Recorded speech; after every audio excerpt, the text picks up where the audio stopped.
Chapter 41. Have you heard of the Obscurus? But Uncle Vernon suddenly came to a halt. A boy stood before him, holding a slender wooden stick and pointing it right at him.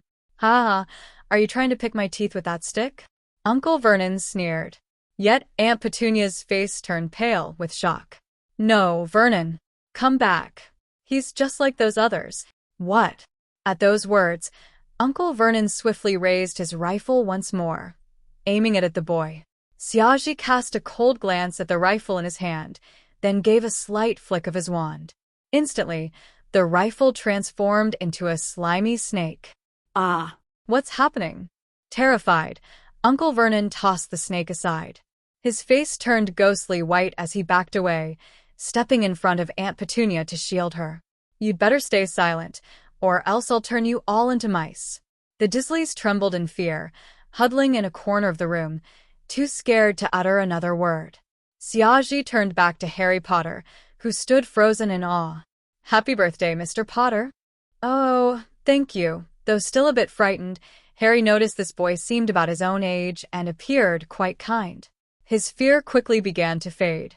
Xiaoji glanced at the shattered front door, then murmured to himself, the ancient open sesame spell is far too violent.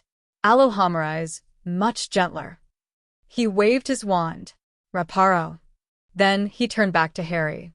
Yet Harry's eyes were fixed on the door behind him. Piece by piece, the broken fragments were flying back into place, as if playing in reverse, gradually restoring the door to its original state. Xiaoji extended his hand. Hello, Harry Potter. My name is Xiaoji. Dazed, Harry reached out and shook his hand. How come you know my name? In the wizarding world, even toddlers know your name. The wizarding world? Harry stared at Xiaoji, utterly confused. Xiaoji shook his head helplessly. Of course, the Dizzleys had never told him anything about the wizarding world. He turned to the Dizzleys. So, you never told him anything about the wizarding world, right? Shut up. I forbid you. Uncle Vernon's face turned crimson with rage. Enough. Silence, all of you. With a wave of his wand, Xiaoji cast a petrification spell on the entire Dizzley family. Harry, may I call you that? Of course. Countless questions swirled in Harry's mind, all directed at Xiaoji. Very well. Let's sit down, eat something, and talk. He waved his wand again, and his damp clothes instantly dried and became neat. Another wave, and several stones on the ground transformed into 2 cozy armchairs and a coffee table. Ah, right, I almost forgot. I brought you a gift. I bought it in a hurry, so I didn't get a chance to write anything on it. His ring glowed faintly, and a large cake appeared on the table, one he'd hastily bought from a shop. After pouring Harry a cup of steaming tea and using a flame spell to ignite the cold fireplace, Xiaoji began explaining the wizarding world. Harry, just like me, you're a wizard. A what? Harry asked, bewildered. A wizard, Harry. I know your aunt and uncle never mentioned anything about the wizarding world to you. So I'll start from the very beginning. Think of this as a story for now. Afterward, I'll answer any questions you have, all right? Harry nodded absent-mindedly. I'll try to keep it brief, so you can eat while listening. Xiaoji cut a slice of cake for Harry as he spoke. Before you were born, there was a horrible, noseless wizard named Voldemort who committed countless atrocities. Your parents were heroes who fought against him. Alongside many other good wizards, they resisted that evil wizard tirelessly. Xiaoji spoke rapidly yet clearly. He recounted how Harry's parents battled Voldemort, how they were killed, how little Harry repelled the curse, defeating Voldemort, and how he was sent to live with the Dizzleys. After summarizing everything, Xiaoji took out a letter from his ring, Harry's acceptance letter to Hogwarts. This is the letter you've been waiting to see. It's from Hogwarts School of Witchcraft and Wizardry. He then introduced Hogwarts and its headmaster, Professor Albus Dumbledore. Now you understand why even toddlers in the wizarding world know your name, because you defeated the dreaded Voldemort. But I remember nothing, though. A flash of green light crossed Harry's mind, followed by a fierce, chilling, booming laugh. Xiaoji, I think you've got it wrong. If I'm a wizard like you, why can't I even outrun Dudley? Harry, you're a true wizard. Have you noticed anything unusual about yourself? Like, no matter how often you cut your hair, it always grows back exactly as it was by the next morning. Harry's eyes lit up. No young wizard is born knowing magic. You must attend Hogwarts, where you'll learn how to wield your magic and master every spell I've used today. Xiaji waved his wand, reversing the petrification spell on the Dursleys. As soon as Uncle Vernon regained movement, he bellowed, I won't be spending a single penny sending him to some magic school to learn tricks from some old charlatan. Xiaji raised his left hand, and an invisible force clamped around Uncle Vernon's throat. Instantly, Uncle Vernon was lifted off his feet, as if by an invisible hand. His legs kicked frantically, his face turning purple with panic. Aunt Petunia screamed, rushing forward to grab his legs in a futile attempt to pull him down. Are you seriously calling this trickery? Xiaji's voice rang out, icy cold. He released his grip, and Uncle Vernon crashed to the ground, gasping for air. You can't stop him from attending Hogwarts. It's for your own good. For our own good? That's ridiculous. Aunt Petunia shrieked. Don't believe me? Very well. Then allow me to educate you about a certain creature, an Obscurus. Chapter 42. You definitely don't want Harry to turn into an Obscurus either. Xiaji stood up and slowly approached the Dursleys. The Dursleys stared at this boy before them as if facing the most terrifying demon. They cowered in terror in the corners of the house. Xiaji spoke to himself. When a young wizard's magical energy goes unguided, it gradually accumulates within them, eventually manifesting as a creature known as an Obscurus. Such a wizard is called an Obscurus bearer. When provoked, the Obscurus within them surges forth, destroying everything in its path. An Obscurus has no sense of reason, only a primal instinct to destroy. Every time one appears, it brings nothing but disaster. Therefore, Harry Potter must attend Hogwarts. Only there can he learn how to control his magic. Otherwise, he stands a very high chance of becoming an Obscurus. From what I've observed, it seems you're not treating him kindly, which significantly raises the odds of him being provoked and unleashing his Obscurus. On that day, everything around him will be torn apart by that monster. Not just you, but everyone in your vicinity will suffer. That's why I insist. Letting Harry attend Hogwarts is also in your own best interest. In truth, not all young wizards develop an Obscurus, but Xiaji deliberately omitted this detail to maximize his effect. Why you're just scaring us with nonsense. You're all freaks, just like my damned sister. I'll never let that boy attend any so-called magic school. Aunt Petunia shrieked. No matter what derogatory terms you use to describe magic and us wizards, deep down you all know one undeniable truth. Magic truly exists in this world. Xiaji calmly replied, perhaps words alone can't fully convey just how terrifying an Obscurus is.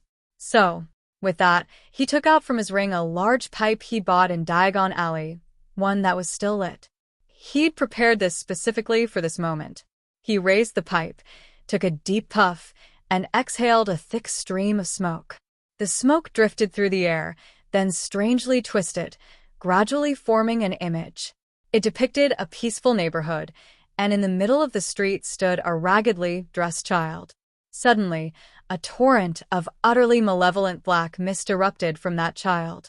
Like a tornado, the black mist shot skyward, rampaging across the surrounding streets mercilessly. It tore apart houses, cars, and even people who couldn't flee in time, all as effortlessly as a hurricane. In just 10 brief seconds, that once quiet street became a wasteland, unrecognizable in its devastation. The image slowly reverted back to smoke, then vanished entirely. This was merely an illusion conjured using certain transfiguration techniques, not real at all. Yet Xiaji's max-level occlumency had amplified his imaginative abilities to terrifying levels. The image he conjured appeared terrifyingly real. Upon witnessing this, the Dursleys' resolve wavered, especially when they saw the black mist tearing people apart. They shrieked in sheer terror. This is a real scenario. I've merely shown it to you as it truly occurs. You certainly wouldn't want Harry to end up like that boy in the vision. Xiaji continued his ruse. Of course, not all Obscurus bearers lose their reason upon transforming. A tiny few, empowered by love, retain their sanity even as Obscurus. If you still doubt the power of the Obscurus, I can demonstrate it right here. Because I myself am one of those rare individuals, an Obscurus bearer who remains fully conscious. The Dizzleys stared at Xiaji, their pupils contracting violently, for now, the same black mist that appeared in the vision was emanating from this boy. Boom. Xiaji instantly transformed into an Obscurus. The entire wooden house was torn apart by his power, yet thanks to his exquisite control, the Dizzleys and Harry remained unharmed. Ah! The Dizzleys screamed in terror, recalling vividly the scenes from the vision where people were shredded to pieces. No! Please! I agree. I'll allow Harry Potter to attend that magic school. The storm came swiftly and vanished just as fast. When the Dursleys finally opened their eyes, the malevolent black mist had vanished completely. In its place stood Xiaji, his gaze serene, and Harry, utterly stunned. The wooden house was gone, and even the storm clouds that had hung overhead had disappeared. The night sky was crystal clear, studded with countless stars. Xiaji had literally swept all the clouds away. Of course, you're still free to try stopping Harry from attending school if you truly believe your love for him can awaken his reason. These words from Xiaji became the final straw that crushed any lingering hope in the Dursleys' hearts. They knew full well how they'd treated Harry all these years. They understood he'd never believed they loved him. Fine, whatever. Take him. Send him to this Hogwarts. Uncle Vernon collapsed to the ground, utterly defeated. Xiaji flicked his wand, and the shattered remnants of the house slowly reassembled under his fearsome magical power. He conjured several chairs. Since that's settled, please all take a seat. Now we can have a proper discussion. Chapter 43. Harry, my aunt and uncle are acting strangely. Early the next morning, Harry slowly opened his eyes. It seemed he had dreamed last night. In his dream, there was a black-haired boy around his age who told him many things. For instance, that he himself was a young wizard and that his parents hadn't died in a car accident. They were killed by a very evil dark wizard. He was going to attend a magical school called Hogwarts. Most importantly, his aunt and uncle had signed a contract with that black-haired boy, promising to treat Harry just as they treated Dudley. But this must have just been a dream, a wonderful dream at that. There was no way the Dursleys would ever treat him like they treated Dudley. He got up, knowing that if he stayed in bed too long, Aunt Petunia would definitely punish him by denying him breakfast. To his surprise, Harry found himself lying on a beautifully crafted, comfortable bed. Meanwhile, the black-haired boy was preparing breakfast on the other side of the shack, while the Dursleys stood by politely helping out. This wasn't a dream at all. At that moment, Harry felt an overwhelming sense of joy, something he'd never experienced before. Throughout breakfast, Harry still believed he was living inside a dream. Why were his aunt and uncle smiling so warmly? And why was Dudley behaving so obediently? Afterward, Xiaji waved his wand, restoring the shack to its original state.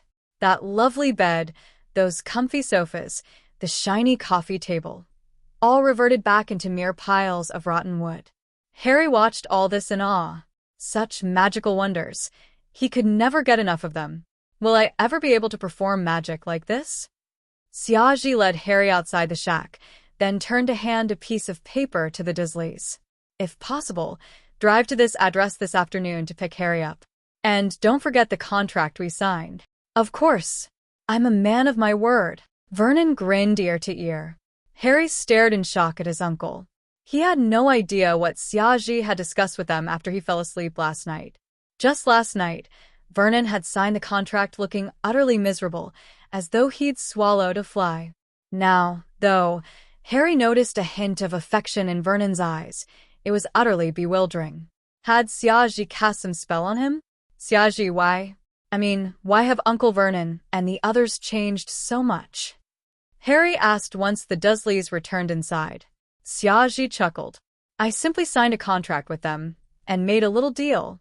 I'll explain everything once we leave this place.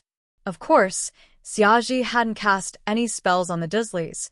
That would have been against the rules. In truth, after terrifying the Dursleys with an obscurus last night, Xiaoji swiftly presented them with a scroll covered in dense writing, forcing Vernon to sign it. He told them this was a magical contract. Should the Dursleys ever fail to treat Harry like their own son, terrible misfortunes would befall them all. That was obviously nonsense. The scroll was just ordinary parchment, the text magically written by Xiaoji himself. Still, he'd used a small trick. As Vernon signed, he'd added a subtle magical effect, ensuring Vernon fully believed he'd signed something truly powerful. Yet, after delivering a stern warning, one must offer some reward. After putting Harry to bed, Xiaoji had sat down with Vernon and told him that the contract worked both ways. So long as the Dursleys treated Harry well until graduation, they'd not only face no consequences, but receive 2 large gold bars. Xiaoji had already given him 1 bar, claiming the other would be delivered post-graduation, but only if Vernon kept it all a secret. Ultimately, Vernon was just a businessman. Paying such a tiny price for enough wealth to last a lifetime? Of course he agreed. Now, Harry was both his cash cow and his safeguard, so naturally Vernon viewed him differently. Previously, keeping Harry around had only been a duty. It cost him money and brought no benefits. Plus, Vernon had always disliked Harry's father. That was why Harry had endured such a miserable childhood. For Xiaoji, possessing the Philosopher's Stone meant those gold bars cost him nothing. They were merely stones he'd magically transformed. He saw no harm in bribing the Dursleys. The Philosopher's Stone was part of his power, and hoarding it would have been foolish. As for anyone questioning the gold's origin, he had an explanation ready. My pet, her venom is worth 500 galleons per ounce. I've got several barrels of it. Harry grabbed my hand. The first time might feel strange. Be prepared.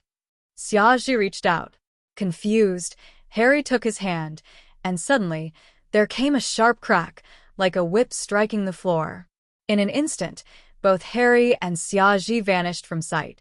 Chapter 44. Planting Seeds of Trust. Apparition. This was a spell Xiaoji had specifically asked Mr. Vole about during his stay at the Vole family estate for recuperation. Mr. Vole readily agreed. After all, as long as Xiaoji didn't abduct his daughter right then and there, he was free to do whatever he pleased. With the abilities granted by his Grand Mage template, Xiaoji possessed immense magical power. Learning this spell came as easily as drinking water for him. Pop. They materialized in an alley not far from the leaky cauldron. Xiaoji patiently waited until Harry finished vomiting up his morning meal before leading him toward the pub. Along the way, he recounted how he'd tricked the Dursleys into signing a magical contract. Imagining the Dursleys' bewildered expressions, Harry burst into laughter. It felt incredibly satisfying. Even the lingering discomfort from apparition faded considerably. Still, Xiaoji concealed the fact that he'd paid the Dursleys to keep quiet. He merely said he'd been entrusted to deliver some financial support from Harry's parents to them. During summer break, you'll still have to return to the Dursleys, but from now on, they'll treat you far better than Dudley. Should they ever mistreat you, come find me. Just remember to stay discreet. Don't let anything slip. Thank you, Xiaoji, Harry replied earnestly. Don't mention it. Professor Dumbledore asked me to fetch you, but if there's a way to make your life easier, why wouldn't I do it? Xiaoji winked. At this point, Harry felt nothing but profound gratitude toward this boy his own age. Seeing Harry's adoring gaze, Xiaoji silently nodded. The first phase of his plan had succeeded. Only when someone feels genuinely grateful can true trust develop. Now, Xiaoji intended to plant a seed of trust in Harry's heart. And how does one earn such gratitude? By offering timely help. Even if the recipient suspects ulterior motives, they'll still feel thankful for such assistance. For someone as naive as Harry, there was no chance he'd suspect Xiaoji of anything untoward. Soon, they reached the leaky cauldron. To Harry's surprise, passers-by instinctively veered off their path to avoid the pub. "We're here." Xiaoji gestured toward the pub's weathered wooden door. "For now, I'm staying here until school starts on September 1st. He pushed the door open, ushering Harry inside. A nearly bald man who resembled a shriveled walnut greeted Xiaoji warmly. "Xiaoji, you didn't stay here last night.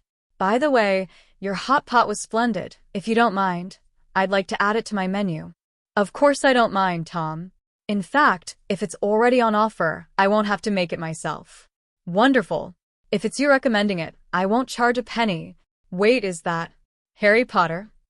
Tom's eyes locked onto the lightning-shaped scar on Harry's forehead. Instantly, the lively pub fell silent, as though that name held some magical power. All gazes turned to Harry. Then, a swarm of patrons rushed forward to shake his hand. Though Xiaoji had mentioned Harry's fame in the wizarding world, Harry never imagined it reached such extremes. Xiaoji also spotted Professor Quirrell among the crowd. Just as in the story, he wore that ridiculous turban and spoke haltingly. Even he shook Harry's hand. Xiaoji remained on guard. Finally, he and Harry managed to break free from the throng, slipping past the bar to a small walled courtyard. "Memorize this spot, Harry. When you come alone later, you'll find it easily." Xiaoji stood beside a trash bin. "Count 3 bricks upward, then 2 sideways." Drawing his ebony wand, he tapped the wall thrice. One by one, the bricks shifted aside, revealing a passageway leading straight to Diagon Alley. "The letter I gave you last night, still with you? Check page 2 for the shopping list. We'll need all these items." Harry pulled out the letter, scanning the list: wands, cauldrons, and more. After a pause, he looked up sheepishly. "Xiaoji, I don't have much money. The Dursleys never gave me pocket money, so..." Xiaoji handed him a key. "Your parents left you a sizable fortune. This is your family vault's key. First, we'll head to Gringotts to withdraw some funds." As they walked toward Gringotts, Xiaoji shared tales of the goblins who ran the bank. Their figures gradually faded into the distance. Suddenly, a cloaked figure emerged from an alley's shadows. His face remained hidden, but he watched their retreating backs intently, then vanished without a trace. At Gringotts, Xiaoji approached an idle goblin, presenting Harry's vault key for verification. He also showed the sealed letter from Professor Dumbledore. "Dumbledore requested I retrieve an item from Vault 713. "What's inside?" Harry asked. Xiaoji feigned ignorance, claiming it was part of his mission. Eventually, a goblin named Ragnarok escorted them via underground railcar to Harry's vault. Harry stood stunned upon opening it. He'd had no idea such a fortune lay hidden beneath London. Xiaoji packed enough gold for 2 semesters, handing it to Harry. 1 galleon equals 17 sickles. 1 sickle equals 29 nuts. Quite complex, really. Took me half a day to memorize it. Yet Harry found it easy enough to remember. Chapter 45. Underground Attack at Gringotts. Xiaoji handed the money pouch to Harry to hold. Then the two followed La Ring as they boarded that small cart once more. It was just like a roller coaster, and Xiaoji felt a bit excited while riding it. Moments later, they arrived at Vault 713, and Xiaoji successfully stashed that filthy little package wrapped in brown paper into his pocket dimension. Harry really wanted Xiaoji to open the package so he could see what was inside. But before he could even speak up, Xiaoji suddenly shouted, "Watch out!" Instantly, Harry felt as though an invisible force had shoved him away. Just as that force pushed him back onto the cart, Harry saw a ghastly green beam of light whizzing past Xiaoji's face. Xiaoji promptly tossed La Ring back into the cart. "Get him out of here now." Without hesitation, La Ring immediately activated the cart the moment he landed on it. A strong gust of wind struck Harry's face. He turned around and saw Xiaoji's figure gradually fading into the distance behind him.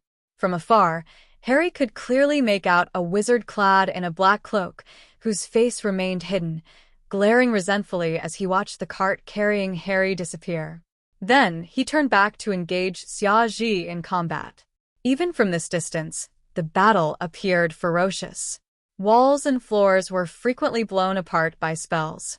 Now that Harry was gone, Xiaji dropped the act and swiftly unleashed an Avada Kedavra curse. Boom. An at-maximum level Avada Kedavra was truly extraordinary. The blazing green light illuminated the otherwise pitch-dark underground passage. That dark wizard never expected Xiaji to silently unleash such a powerful killing curse. He hastily rolled to the side, barely evading the spell. The green beam struck the wall behind him, showering him with painful shards of stone. Xiaji realized this cloaked wizard was undoubtedly Professor Quirrell. In the original story, Quirrell only entered Gringotts after Hagrid had taken the Philosopher's Stone. Yet now, he had arrived earlier than expected. Xiaji guessed Quirrell originally intended merely to sneak into Gringotts and steal the stone. He must have seen, at the Leaky Cauldron, a mere child like himself bringing Harry Potter into Diagon Alley. Thus, on a whim, he decided to kill both Xiaji and Harry Potter while stealing the stone. In the original tale, Hagrid accompanied Harry, someone with high magical resistance and considerable power. Naturally, Quirrell wouldn't dare target Harry in his presence. Xiaji's assumptions closely matched reality. At first, Quirrell believed no child could protect Harry Potter from him. But after discreetly following them for a while using special methods, he was elated to discover Xiaji wasn't just the one who brought Harry into Diagon Alley. He was also the individual Professor Dumbledore had sent to retrieve the stone. Overwhelmed by joy, Quirrell struck at the very moment Xiaji obtained the stone. Yet he never anticipated Xiaji would be far harder to handle than expected. Thanks to his innate crisis awareness talent, Xiaji had time to shove La Ring and Harry onto the cart, allowing them to flee. Now unmasked, Xiaji hurled Avada Kedavra curses at Quirrell like they cost nothing. Quirrell's own killing curses posed no threat. Xiaji waved his wand, and a stone fragment morphed into an elegant shield, hovering before him to block every single curse. Naive as ever, Quirrell kept spamming Avada Kedavra. Had he used exploding charms instead, Xiaji's shield would have failed. When Quirrell unleashed another killing curse, Xiaji eerily vanished. Hound steps. In an instant, Xiaji reappeared right behind him, clutching a long sword forged from ethereal blue fiendfire in his left hand, and thrust it viciously into Quirrell's back. Grindelwald-grade fiendfire boasted one key advantage. It didn't harm allies. The blade nearly pierced Quirrell's back. Yet the moment fiendfire grazed his clothes, Quirrell transformed into a swirl of black mist, vanishing instantly. Xiaji sensed an intensely malevolent, chilling aura within that mist. From afar, he heard Quirrell's agonized screams. Though only a fragment of his clothing was singed, fiendfire remained fiendfire. Quirrell sustained serious injuries regardless. Xiaji knew Quirrell stood no chance against this attack. Fiendfire ensured death upon contact. Yet Quirrell survived and escaped, proof that the noseless Obscurus latched onto his skull had awakened at that critical moment, seizing control to flee. Xiaji memorized that chilling aura. They'd inevitably meet again. Around him now, whip-like sounds echoed ceaselessly. Figures materialized all around Xiaji, wands aimed straight at him. Gringotts must have temporarily lifted its anti-apparition enchantments, providing coordinates for Aurors to arrive via apparition. With precise coordinates, they could teleport even to unvisited locations. Freeze. Drop your wand. Xiaji sighed. In every movie, cops always showed up last. He wasn't worried. This would easily resolve itself with explanation. But his expression abruptly shifted. His wand flared, lifting a stone fragment that morphed into a massive shield before him. Then a green beam slammed hard into his shield. Quirrell still around. Xiaji's face darkened. His crisis awareness had warned him, prompting the shield's creation. Already tense, the Aurors saw Xiaji conjure a shield and assumed defiance. They raised wands, launching attacks. Damn it! Xiaji seethed. These were Aurors? Mere useless fools. Couldn't they even see that massive green beam? Furious, Xiaji retaliated, though this time, avoiding unforgivable curses. He knew Quirrell had surely escaped by now. Chapter 46, a loan which defeated an entire squad of Aurors. By the time Professor Dumbledore arrived at the underground vault, the Aurors were already sprawled all over the floor. Xiaji stood amidst them, not even out of breath. He turned his head and saw Professor Dumbledore along with Minister Fudge standing nearby. At that moment, more Aurors from the Ministry of Magic rushed over. Fudge halted those who raised their wands. Of course, he recognized Xiaji. This was the future prophet. He himself would be eager to curry favor with him. Yet these fools actually intended to attack him? Professor Dumbledore surveyed the scene. Most of the fallen Aurors had been struck by petrification or stunning spells. He walked up to Xiaji and asked in mild astonishment, "What exactly happened here?" "While retrieving the item for you, I was attacked by a dark wizard wearing a black cloak. I managed to fend him off, and then the Aurors arrived. Without any hesitation, they attacked me. So I knocked them all down," Xiaji replied calmly. The moment he finished speaking, murmurs erupted among the onlookers. What had they just heard? A kid who seemed barely 11 years old, who probably didn't even know where Hogwarts entrance was boldly claiming he single-handedly took down an entire squad of Aurors? Kid. This isn't the place to brag. We Aurors are all elite warriors. There's no way you could have done that. Spill the truth now, snapped an ugly-looking middle-aged Auror, fuming with rage. Xiaji glanced at him. Then, "Sir, why don't you help these elite Aurors back to their feet and interrogate them properly? Maybe they tripped over a stone and knocked themselves out? Given their level of skill, that seems quite plausible." The middle-aged Auror nearly choked on Xiaji's sarcasm. Of course, Xiaji's sharp tongue had been honed under Cassandra Vole herself. Putting this guy in his place was effortless. Meanwhile, others had already reversed the spells affecting those Aurors. Upon questioning, it became clear Xiaji hadn't lied at all. He truly had defeated an entire squad of Aurors single-handedly. Everyone was stunned. The middle-aged Aurors' eyes nearly popped out of their sockets. Fudge stepped forward. "They claim they saw you conjure a shield via transfiguration, so they assumed you intended to resist. That's why they attacked." Xiaji produced the still transfigured shield and showed it to Professor Dumbledore. "I noticed someone casting Avada Kedavra at me, so I used the shield to block it. Yet none of them noticed the green flash. They just attacked me." Meanwhile, the actual attacker escaped during the chaos. This shield had been deliberately preserved. Xiaji hadn't used it to block any spells afterward. It served as undeniable proof. He hadn't resisted the Aurors. Someone truly had tried to kill him with a killing curse. Professor Dumbledore examined the sole indentation on the shield. "This is indeed a trace left by Avada Kedavra," he remarked with a smile, "and an exceptionally fine example of transfiguration." Hearing this, Fudge hurriedly apologized to Xiaji. Then he stormed over to the now-revived Aurors and berated them viciously. Fudge was furious. This was a young wizard with even greater talent than young Dumbledore. Given time, he'd become another Dumbledore, and a future prophet at that. If these fools caused him to fall out with such a prodigy, Fudge would regret it for life. "Professor Dumbledore, how is Harry?" "I asked him to leave ahead of me," Xiaji asked anxiously.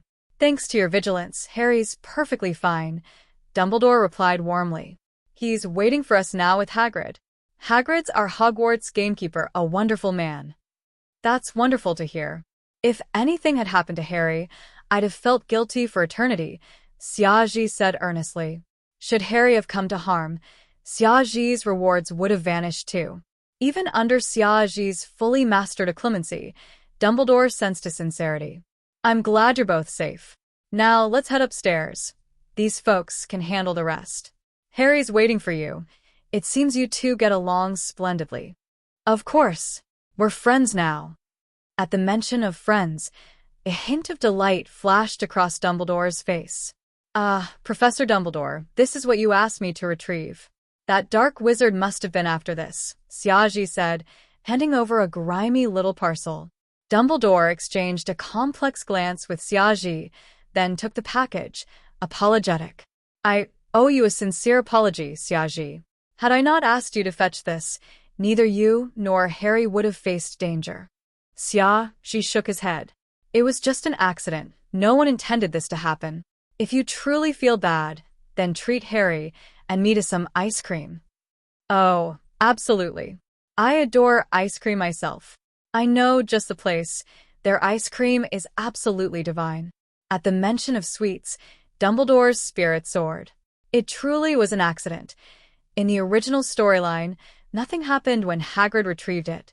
This mishap occurred only because Quirrell assumed Xiaoji would be easier to overpower than Hagrid. Upon seeing Xiaoji emerge unharmed, Harry exhaled in relief. I saw you fighting that man. I was so worried. I'm perfectly fine, Harry. This is Professor Dumbledore, headmaster of Hogwarts. I believe you've met. Harry nodded. All's well now. Professor Dumbledore's treating us to ice cream. Chapter 47. Cassandra Vole's Screaming Letter. To be honest, the ice cream recommended by Dumbledore was truly delicious. Xiaoji absolutely loved it. Florin Fortescue, the owner of the ice cream shop, was enthusiastically chatting with Dumbledore. Meanwhile, Xiaoji and Harry each held a giant ice cream cone and sat on a nearby bench, enjoying them. Hagrid kept thanking Xiaoji profusely. You've been a lifesaver, Xiaoji. If not for you, Harry might have been in grave danger. Good heavens! Who would be crazy enough to attack Gringotts? Hagrid went on and on with his gratitude, making Xiaoji feel rather embarrassed. Truth be told, if he hadn't brought Harry to Gringotts instead of letting Hagrid do it, none of this would have happened at all. In the original story, Quirrell was plotting to steal the Philosopher's Stone, so there was absolutely no need for him to risk confronting that giant wizard. Hence, he never accompanied Hagrid to Gringotts beforehand. Moreover, Quirrell had no idea that Dumbledore would send Hagrid to retrieve the stone. Thus, when Quirrell sneaked into Gringotts, he simply missed Hagrid by mere moments. Concerned about their safety, Dumbledore and Hagrid stayed right by Xiaoji and Harry's side throughout the entire day. The sheer grandeur of being escorted by Dumbledore while shopping was indescribable. Everywhere they went, wizards bowed respectfully in his presence. As a result, Xiaoji never got a chance to speak to Harry about those special matters. His mission of subtly influencing Harry's thoughts was still a long way from completion. He'd have to find another opportunity later.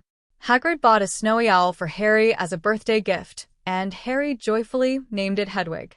At that very moment, the storyline seemed to gradually revert back to its original trajectory. Yet Quirrell had already been severely injured by Xiaoji. It remained uncertain whether he'd even show up when school resumed. As evening fell, the group decided to dine at the Leaky Cauldron before parting ways. That's when something occurred that left Xiaoji utterly mortified. He received a howler. Only now did he understand why he'd felt so uneasy all day long. Last night, he'd forgotten to reply to Cassandra Vole. Dumbledore gently reminded Xiaoji that failing to open such a letter promptly could bring dire consequences, then advised Harry to cover his ears. Trembling, Xiaoji opened the red envelope, which was already spewing black smoke. The envelope suddenly transformed into a mouth, and Cassandra's voice boomed throughout the Leaky Cauldron. Xiaoji, How dare you? I waited for your reply all night long. And yet, you still haven't responded.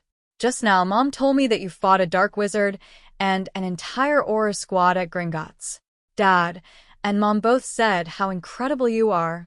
Do you even realize how amazing you are now? How dare you? Have you forgotten what you promised me?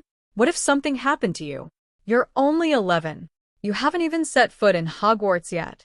Right now. Immediately. Send a reply via that stupid owl of yours. One more lapse like this, and I swear, I'll strangle you myself before you pull off any more reckless stunts. With that, the envelope burst into flames, reducing itself to ashes. Pale-faced, Xiaoji rubbed his ears. I knew it. Following the howler's outburst, the Leaky Cauldron fell dead silent. Moments later, every wizard inside erupted into cheers. Tom, the pub's owner, raised a mug of butterbeer and shouted to Xiaoji, young man, you're absolutely phenomenal. To think you took down an entire squad of Aurors at such a tender age. I can't wait to read about this in tomorrow's Daily Prophet. Incredible. Professor Dumbledore, is this your personal protege? I've only taught him briefly, yet Xiaji's talent is undeniable, Dumbledore replied with a smile. No wonder. He reminds me so much of a younger Professor Dumbledore, equally brilliant. Your praise has made me blush. Kid, no matter how capable you are, experience tells me you ought to reply to your girlfriend pronto. A second howler might be on its way as we speak. Ha ha ha. No one doubted the authenticity of this scene. Dumbledore sat right beside Xiaji, and their closeness was evident to all. Dumbledore treated him like a dear nephew, and crucially, he never denied that Xiaji was his protege. Stunned, Harry turned to Xiaji. You've got a girlfriend? You're amazing. Xiaji rolled his eyes, then dejectedly grabbed a scroll of parchment to compose a reply to Cassandra. Cassandra, your howler arrived at just the right time. I was dining at the Leaky Cauldron alongside Professor Dumbledore when it came. Now, every soul in this pub believes you're my girlfriend. I'm not taking this humiliation alone. Xiaji thought silently. Chapter 48. Harry, do you hate them? The next day's Daily Prophet was absolutely packed with exciting content. The boy who lived faces attack at Gringotts. Dumbledore confirms Xiaji is his protege. Shocking. Young wizard overpowers entire Auror squad. Should the Auror ranks be restructured? Harry Potter in peril at Gringotts. Gringotts refuses to comment. Gringotts' impeccable security record finally broken. Minister Fudge delivers important speech. Xiaji had never sought fame, but there were simply too many witnesses present that day. Afterward, Dumbledore spent an entire day showing him and Harry around Diagon Alley. Then there were Cassandra Vole's screaming letters. As a result, everyone now knew the truth. This young wizard named Xiaji, though not yet enrolled at Hogwarts, single-handedly fended off a dark wizard who had infiltrated Gringotts. Had those Aurors not been so incompetent, mistaking Xiaji for an enemy and attacking him instead, that dark wizard might have already been captured by him. Even so, Xiaji still managed to defeat the entire Auror squad that surrounded him. All these astonishing feats were accomplished by an 11-year-old boy. At first, no one could believe it. Yet, people learned from Dumbledore himself that he had personally trained Xiaji, and he made no denial regarding Xiaji being his protege. Thus, people began to see it as only natural that Xiaji achieved such results. The protege of Albus Dumbledore, the greatest wizard of this century, of course he'd be powerful. Hogwarts headmaster's office. Dumbledore cheerfully popped a lemon drop candy into his mouth. Apart from crawling toads, this was his favorite candy. On the day of their departure, Xiaji had given him an entire bag. Severus, Xiaji's suspicions should now be cleared. Harry remains unharmed, and the Philosopher's Stone is safe. Snape stood before the desk, uttering a soft hum. So quiet it seemed he'd said nothing at all. But this only clears him of any ties to the Dark Lord. I still distrust that boy.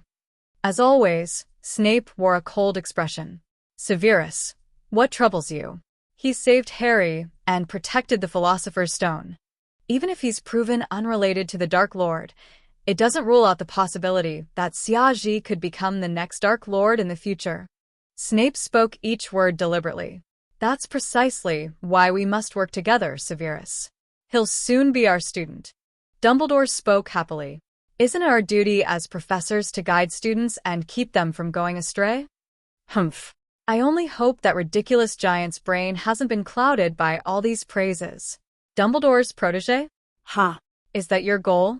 Marking him as yours early on? Snape retorted coldly. Oh, Severus, it pains me to see an old man such as myself met with such suspicion. Anyway, I'll keep a close eye on him. Should he dare make a mistake. Suddenly, Snape stepped forward and placed a pile of vials on Dumbledore's desk. These are extra potions I have left over, useless to me. Take them. Who you give them to is none of my concern. After speaking each word clearly, Snape turned and walked away, his flowing black robes making him resemble a black bat. Severus, keep a close watch on Quirrell. He just returned from Albania. You know what that place is like. His behavior lately has been rather odd. Snape paused briefly, gave a slight nod, then continued toward the door. Dumbledore gazed at those valuable vials, even spotting a tiny bottle of Felix Felicis among them. He shook his head helplessly. He understood. Snape was using him to send a token of gratitude to Xiaji, because Xiaji had protected Harry Potter, his son. Just as Dumbledore prepared to store those vials away, Professor McGonagall stormed into the room. He sighed resignedly. My dear Professor, I realize now sending Xiaji to Gringotts was highly risky. Next time, I'll certainly heed your advice. On this matter, you absolutely should have listened to me, Dumbledore. Though Xiaji is exceptionally gifted, he's still only 11 years old. We can't afford for him to leave this world before even setting foot in Hogwarts. Xiaji hadn't let all the praise go to his head, as some professors feared. He didn't care about fame. It simply held no interest for him. Thus, in the month leading up to the school term, Xiaji diligently worked toward completing tasks assigned by the system. Thanks to his efforts, Hermione and Harry became friends ahead of schedule. Because of a pact he'd made, the Dursleys also allowed Harry to move out of the cupboard a month early. Now, Harry's life with the Dursleys had vastly improved. His new bedroom had become a regular meeting spot for all three of them. They spent much time together. Sometimes, Xiaji helped Hermione prep for lessons. Other times, he urged Harry to study potions, though Harry never took it seriously. More often, though, Xiaji told them stories, tales of the wizarding world before Voldemort's downfall. That day, after recounting several atrocities committed by Voldemort and his minions, Xiaji suddenly asked, Harry, Voldemort and his followers killed so many people, and he even murdered your parents. Do you hate them? Chapter 49, Xiaji's Past and the Ongoing Mission. Xiaji guided Harry to reflect on his own thoughts. It's far more effective to let someone reach their own conclusions through self-reflection than to simply lecture them. And indeed, Harry began to ponder deeply. Yes, do I hate them? I was meant to have a happy family, a father and mother who loved me. I was meant to have a joyful childhood. But now I have none of that. I grew up in the Dursley household, with no friends, forced to live in a dark stairwell, surrounded by spiders. I wore Dudley's old clothes and endured his torment. This was never the life I deserved. But what caused all this? It was Voldemort and his minions. They mercilessly killed my parents. Because of them, I lost everything. I had to survive in the Dursleys' care, enduring endless slander against my parents and suffering unimaginable hardships here. Yes, I hate them. If Voldemort hadn't already fallen, I would have found him and exacted my revenge myself. Do you truly believe he's dead? Xiaji spoke solemnly. At that moment, Hermione, who had been listening silently, interjected, but books say he hasn't appeared in ages, ever since his own spell backfired on him. Just because he hasn't appeared doesn't mean he's dead, Hermione. It only suggests he might have suffered injuries too severe to recover from in such a short time. Harry, do you remember that dark wizard we encountered at Gringotts? Of course I do. I still remember his eyes. He wanted to kill me. If you hadn't pushed me onto that cart, I'd probably be dead now. Harry's breathing grew rapid. After I defeated him, he fled as a swirl of black mist. In that mist, I sensed an evil unlike anything I've ever encountered. Such evil. In this world, I believe only Voldemort embodies it. She paused briefly. I'm certain Voldemort possessed that dark wizard. Had his condition not been so poor that day, I might have ended up dead. So, Voldemort's still alive. Harry exclaimed excitedly. That means he'll return. Oh heavens! Hermione clapped a hand over her mouth. She'd long believed Xiaji's terrifying tales about Voldemort and dreaded the return of those dark times. Have you told Professor Dumbledore about this? Dumbledore must have known all along, which is why he asked me to retrieve that item. Though I have no idea what it is, I'm certain it plays a crucial role in his recovery. Xiaji deliberately omitted that it was the Philosopher's Stone. Harry spoke gravely. So, he's already begun preparing for his return. Exactly. For now, he's powerless, but nothing guarantees he won't regain his strength and return at full might someday. Xiaji paused again. Harry, he still has countless minions like that dark wizard lurking in the shadows. The wizarding world isn't as peaceful as it seems. Suddenly, Harry murmured softly, So, I've never truly been safe, have I? Xiaji didn't answer at first, then asked, Harry, are you afraid? No, I'm not. Harry shouted defiantly. Let them come. I'll make them pay dearly. Yet you're still weak, still reliant on others' protection. I want to grow stronger, Xiaji. Harry gazed at him intently. You're only my age, yet you're so powerful. Is it because of natural talent? Absolutely not, Harry. Xiaji placed a hand over his heart. My strength has nothing to do with talent. Then what is it? Pure hatred. Xiaji's eyes remained unwavering. Human potential knows no bounds. Hatred fuels me to unlock it, to grow stronger endlessly. Hatred? Xiaji, I've always wanted to ask, what exactly happened to you in the past? I asked Hagrid, but he refused to tell me and warned me never to ask you if possible. Harry blurted it all out. His curiosity had always been insatiable. Xiaji was only 11, just like him, yet he'd battled such evil, such powerful dark wizards, even defeated entire aura squads. What had he endured?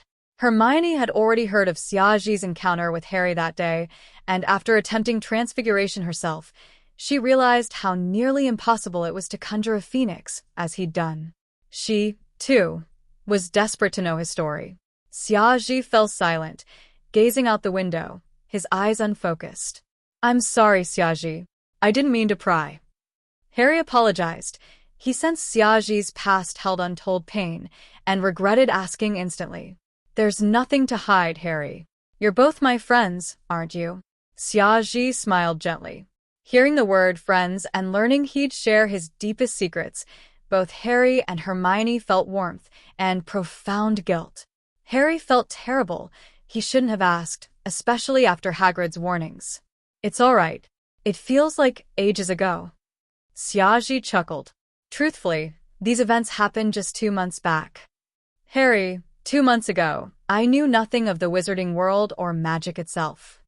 Harry and Hermione stared in shock. In merely 2 months, Xiaji had attained such power? Excitement surged within Harry. If he learned how Xiaji grew so strong, could he achieve the same? Only then could he make Voldemort pay for his crimes. Xiaji rose silently, peeled off his shirt, revealing his slender frame, and countless scars. They were grotesque, horrifying, each one seemingly etched with its own tragic tale. Both Harry and Hermione stood speechless, utterly stunned. Chapter 50. The pensive, Hermione moved to tears. Seeing the shocked expressions on both of their faces, Xiaji put his shirt back on. Hermione, being a girl, was far more sensitive than Harry. When Xiaji mentioned that 2 months ago, he still knew nothing about magic, it hit her hard. That meant those wounds had only just healed, or perhaps they were still in the process of healing. What exactly did you go through? I have to say, it must have been terrifying. Otherwise, Hagrid wouldn't have told Harry not to ask you anything. Hermione's voice trembled slightly. To be honest, those scars had deeply affected her. After all, she was still just a child, raised in a happy environment, with no prior exposure to the darker side of the world. Harry felt the same way. He'd always thought that being pinned down and beaten by Dudley and his gang was already unbearable. But now he realized, are you both ready? What? Harry was still dazed. I mean, ready to hear about my past. Harry and Hermione nodded. They were prepared to listen. Yet Xiaji reached into his magical ring and pulled out a somewhat worn, shallow stone basin. Its rim was etched with intricate runic symbols, and inside it swirled a bright, silvery substance. A pensive. Money could indeed make anything happen. Xiaji had specifically commissioned someone to acquire this for today's occasion. Apparently, its previous owner had been a grave robber. Its origins spoke for themselves. But this had nothing to do with Xiaji personally. He took out his wand, pointed it near his temple, and slowly drew out a wisp of white mist. Harry and Hermione watched in awe as Xiaoji dropped that mist into the basin and stirred it with his wand. Instantly, several fleeting faces appeared within the silvery liquid. "Come on, both of you. Dip your faces into it." Harry and Hermione exchanged glances, then leaned over the basin and submerged their faces. The moment they touched the luminous liquid, both of them felt themselves plunging into it. At first, they panicked, but soon realized they were standing on solid ground. They glanced around. This certainly wasn't Harry's new bedroom anymore. Was this some kind of teleportation magic item? Then they realized they were inside a cave, cluttered with all sorts of random objects. Most striking, however, was an iron cage standing amidst the mess. Hermione quickly noticed a raggedly dressed boy inside the cage, curled up with his head lowered. Hello? Where exactly are we?" Harry's voice echoed strangely, as though bouncing off the walls of a vast hall. Yet the boy acted as if he heard nothing. Just as Harry and Hermione prepared to approach him, a flurry of hurried footsteps echoed from behind them. They spun around at once. A burly middle-aged wizard strode in, already drawing his wand as he walked. Harry and Hermione were stunned. This man clearly had no good intentions. They drew their wands in response, but the wizard simply walked past them, acting as though they didn't exist. "Kid, I've just developed a rather interesting little spell. Let's test it on you." The boy in the cage shuddered violently, as though hearing the most horrifying words imaginable. Without mercy, the wizard yanked open the cage door and grabbed the boy by the hair, dragging him out. "Stop it!" Harry shouted furiously, but the wizard ignored him, dragging the boy farther away. Suddenly, Hermione grabbed Harry, who was about to charge forward. Her voice trembled. "Harry, look at that boy." Harry turned, confused. The boy, still gripped by the hair, had turned his face toward them. "Xiaoji. That boy is Xiaoji. What's going on? I've got to save him." Harry tried to rush forward again. "Harry, don't you get it? We're inside Xiaoji's memories." Hermione finally understood. "Haven't you noticed? They're completely oblivious to us." Exactly. "This is my memory." Xiaoji's gentle voice rang out beside them. They turned to see him walking over slowly. He gazed at the boy being dragged by the hair, his expression complex. These were all memories resurfacing from the original owner before Xiaoji had even crossed over. "What's going on?" Harry asked. "This is a pensive, Harry. It allows one to fully experience someone else's memories. Here, nothing can be touched. You're merely observers." At that moment, the dark wizard sneered and pointed his wand at Xiaoji. A black beam shot forth, piercing Xiaoji's body. Ah! Xiaoji writhed in agony on the ground. Yet the wizard showed no mercy. Another spell struck Xiaoji in an instant. Xiaoji let out inhuman screams. "He tormented me for so long." This scene played out almost every single day. Xiaoji spoke softly, yet his words struck Harry and Hermione like hammers to the heart. "All right, let's leave now." Xiaoji took both of them by the arm. The world shifted before their eyes, and their bodies once again turned upside down. When they regained consciousness, they found themselves back in Harry's bright new bedroom. Hermione was already in tears, unable to hold back. She wrapped Xiaoji in a tight embrace.